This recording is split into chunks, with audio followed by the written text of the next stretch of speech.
Salut la team! T'as remarqué? On est confiné, tu confines, je confine, on confine, tout le monde confine, le pays aussi confine, les frontières sont fermées. Et même si là on est en déconfinement progressif, les frontières elles vont pas ouvrir tout de suite. Bah évidemment que tout ça, ça a un impact sur la consommation de drogue, de stupéfiants. Tu sais très bien de quoi je parle. Ça a même amené une pénurie de drogue. Comment les consommateurs le vivent? Petite analyse. D'après l'Office des Nations Unies contre les crimes et les drogues, le trafic de drogue par les airs a été complètement perturbé. Bah oui, il n'y a plus d'avions. Par contre, il y a une augmentation de l'utilisation des routes maritimes, par exemple pour le trafic de cocaïne, mais depuis le début du confinement, c'est surtout la route et les trains qui sont utilisés pour le déplacement de la drogue. Moi, il y a un fait qui m'a marqué. C'était début mars. Les mafias et les trafiquants ont accéléré la distribution de drogue à destination des pays européens. Ils ont envoyé vite par bateau des tonnes de stupéfiants vers l'Europe. Et tout ça avant que le trafic régulier des containers vers Anvers soit perturbé à cause du confinement. Mars 2020, c'était 20% d'expédition de drogue vers l'Europe en plus que mars 2019. Et c'est pour ça qu'à la fin du mois de mars, en Belgique, ils ont saisi 1,6 tonnes de cocaïne. Et ça, c'est les chiffres du SPF Finance. Oui, monsieur. Oui, tu comprends ce que ça veut dire. Les trafiquants avaient vu venir la pandémie.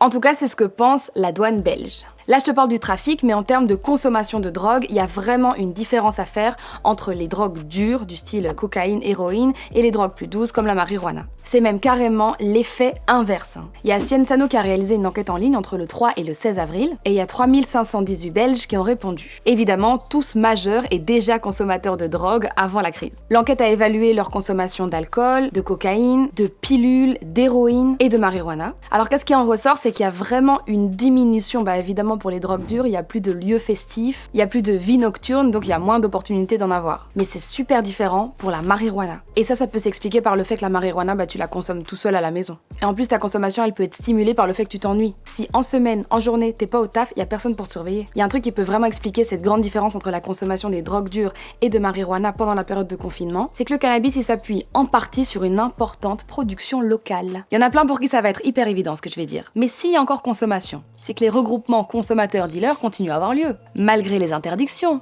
Est-ce que t'avais ton attestation? Faut savoir aussi qu'il y a de plus en plus de vendeurs qui se déplacent à domicile, en mode takeaway, Deliveroo, Uber Eats. Un autre élément qui fait que la consommation n'a pas baissé, c'est que le prix n'a quasiment pas changé. Bon, à part peut-être une légère augmentation. Par contre, il y a un truc que j'ai appris, c'est qu'il y a certains consommateurs de cannabis qui ont remplacé cette consommation par une consommation d'alcool. D'ailleurs, j'ai fait un épisode sur le sujet il y a quelques jours, donc tu peux aller voir. Depuis 30 ans que Infor-Jeune existe en Belgique, le produit numéro 1 pour lequel on appelait, c'était le cannabis. Mais depuis ce confinement, c'est devenu l'alcool. En fait, il est plus facilement accessible en supermarché, donc il est devenu un produit de substitution. Attention, je tiens quand même à dire que être accro aux drogues, c'est une maladie. Et il y a des gens auxquels on pense pas trop, c'est les gens qui étaient en traitement pour un problème de drogue. Du coup, ils y sont plus en traitement puisqu'il y a beaucoup de services d'accompagnement qui ont fermé. Et ça, c'est encore un truc dont on va devoir gérer les conséquences post-confinement. L'air de rien, être un consommateur journaliste, c'est pas facile pendant cette période de confinement. D'après Antoine Boucher, c'est le responsable de communication d'Infordrogue, les gens n'appellent pas ce service spécialement parce qu'ils n'arrivent pas à trouver de drogue et que ça les stresse. Contrairement à ce qu'on pourrait penser. La disponibilité, c'est pas vraiment un problème en vrai.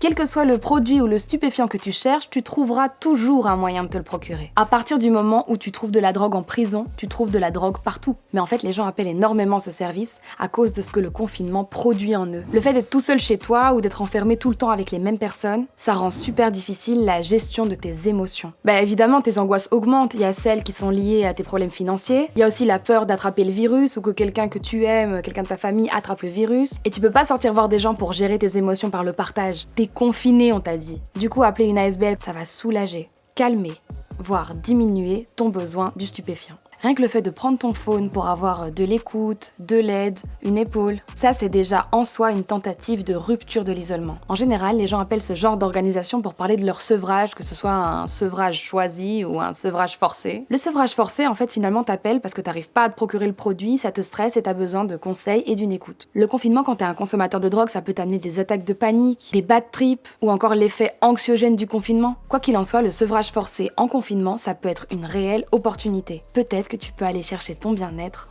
autre part. Bon, je te fais un très très gros bisou. Je te dis à demain, ou pas. Alors, si tu kiffes Tarmac, n'hésite pas à t'abonner pour voir tous nos autres contenus. Et puis active la petite cloche pour voir toutes nos prochaines vidéos en avant-première. Et si ton petit truc à toi, c'est les easy, je t'ai fait une petite playlist.